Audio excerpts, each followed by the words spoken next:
Good morning to all of you. In our today's session, we are going to learn about another infectious disease, that is filariasis, and this is caused by parasitic roundworms, Wucheria bancrofti and Wucheria malai.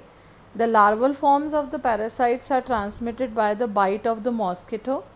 That is, mosquito is the vector and is responsible for transmission of the pathogen from infected individual to healthy individual.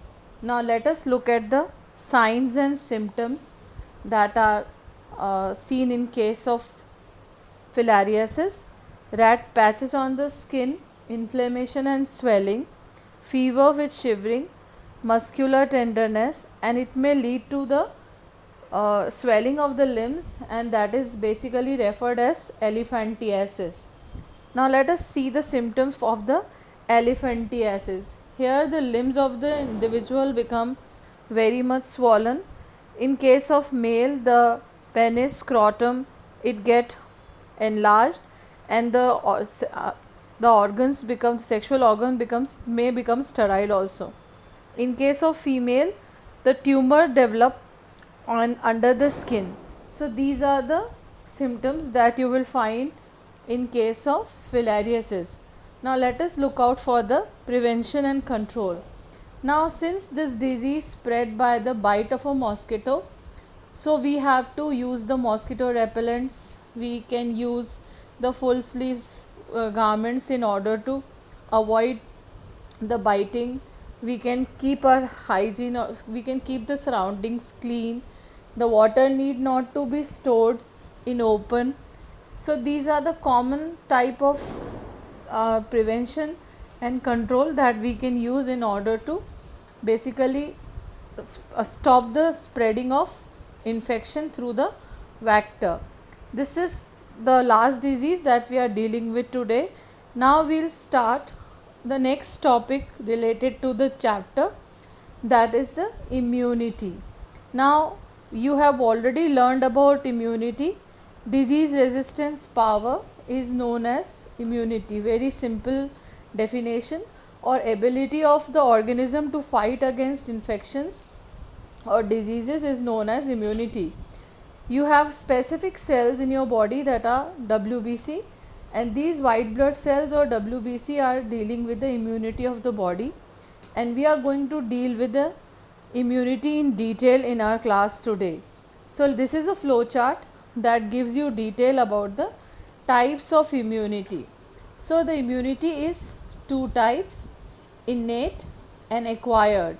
Now as per the name, the innate immunity is the immunity that individual has with him or her right from the birth, whereas the acquired immunity is the immunity that individual develops during its lifetime. Now the acquired immunity is further classified into two types, that is active immunity and passive immunity. In biology we have already dealt with the word active and passive. Active immunity is the immunity where your body uses the energy. Now you encounter an infection or you are provided with a vaccine, and in response to that infection your body prepare the antibodies, and that is your energy is used, and that is the active immunity.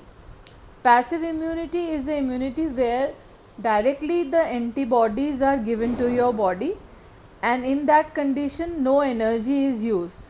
For example, in case of injury from the rusted article, you are provided with a tetanus injection. That tetanus injection is actually the antibodies that are given to your body. So this is the passive.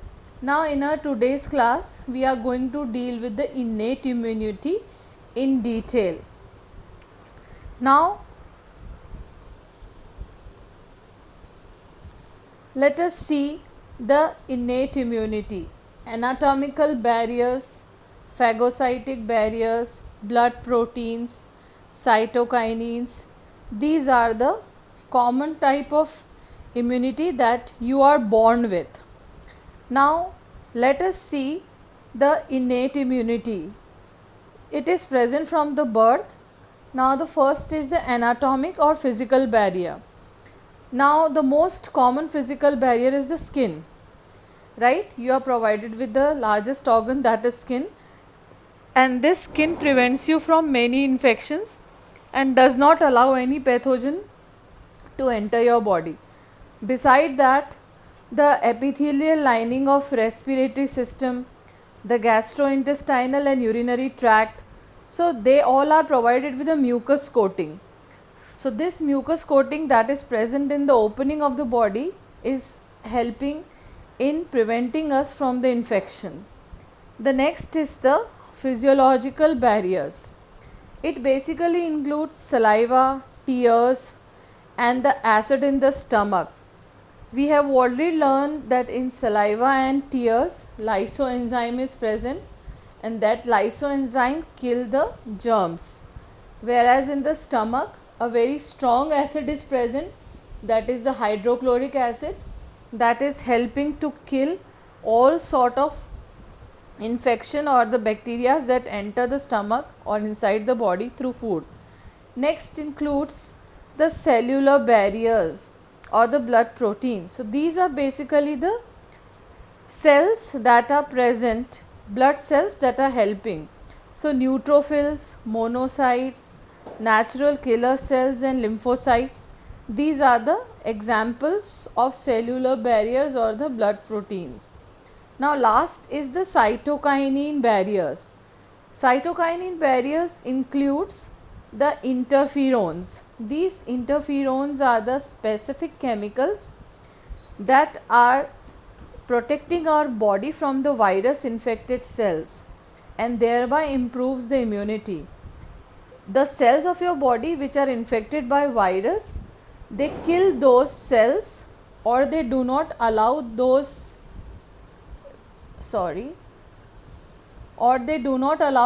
cells to infect the other cells which are the good cells. So that is the function of interferons.